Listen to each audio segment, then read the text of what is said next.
Hello everybody, and thank you for sharing your time with me.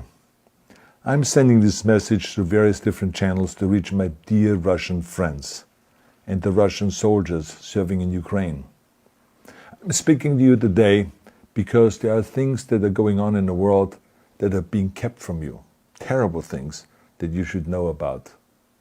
But before I talk about the harsh realities, let me just tell you about the Russian who became my hero. In 1961, when I was 14 years old, a very good friend of mine invited me to come to Vienna and to watch the World Weightlifting Championships. I was in the audience when Yuri Petrovich Vlasov won the World Championship title, becoming the first human being to lift 200 kilograms over his head. And somehow a friend of mine got me backstage. All of a sudden there I was, a 14-year-old boy, standing in front of the strongest man in the world. I couldn't believe it. He reached out to shake my hand. I still had a boy's hand. He had this powerful man's hand that swallowed mine. But he was kind, and he smiled at me. I would never forget that day. Never. I went home and put his photo above my bed to inspire me when I started lifting weights. My father told me to take down that picture and to find a German or an Austrian hero.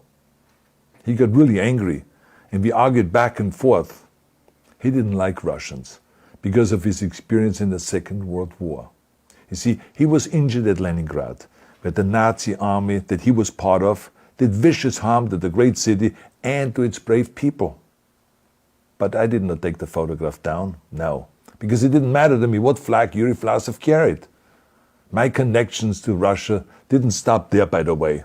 Oh, it actually deepened when I traveled there with bodybuilding and for my movies and met all my Russian fans. And on one of those trips, I remember, I met Yuri Vlasov once again. It was in Moscow during the filming of Red Heat, which was the first American movie allowed to film in Red Square.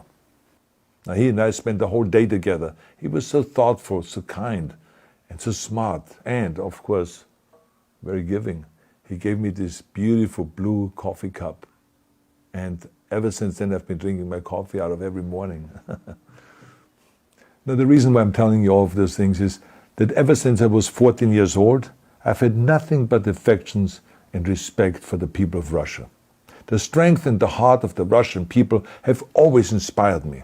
And that is why I hope that you will let me tell you the truth about the war in Ukraine and what is happening there. No one likes to hear something critical of the government, I understand that.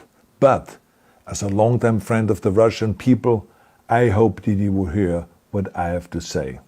And may I remind you that I speak with the same heartfelt concern as I spoke to the American people when there was an attempted insurrection on January 6th last year, when a wild crowd was storming the US Capitol, trying to overthrow our government. You see, there are moments like this that are so wrong, and then we have to speak up. And this is exactly the same with your government. I know that your government has told you that this is a war to denazify Ukraine. Denazify Ukraine? This is not true. Ukraine is a country with a Jewish president, I might add, whose father's 3 brothers were all murdered by the Nazis. You see, Ukraine did not start this war. Neither did nationalists or Nazis. Those in power in the Kremlin started this war.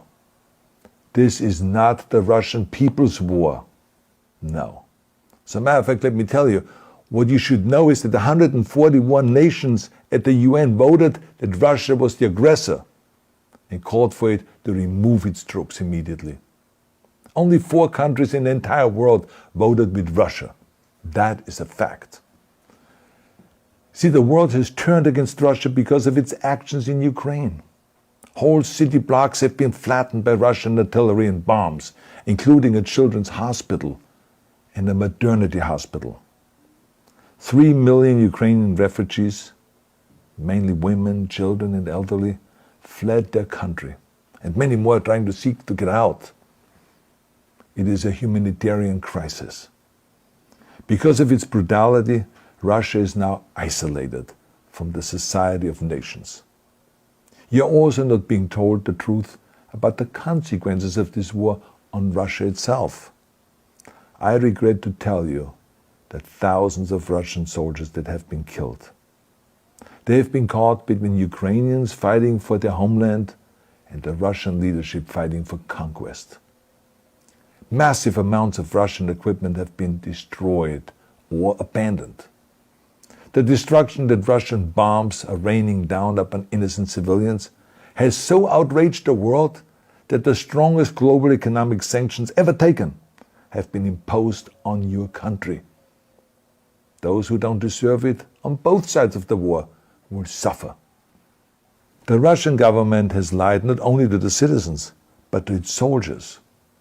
Some of the soldiers were told they were going to fight Nazis.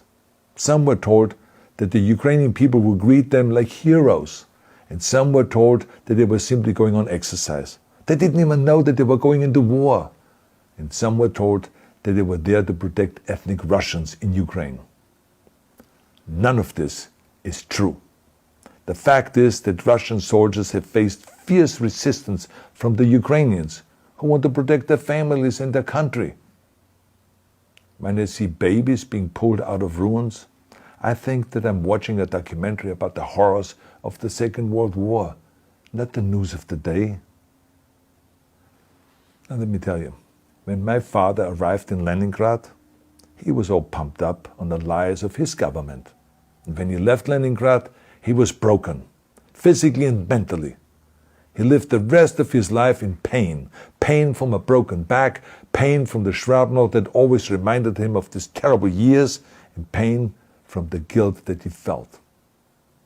To the Russian soldiers listening to this broadcast, you already know much of the truth that I've been speaking. You have seen it with your own eyes. I don't want you to be broken like my father.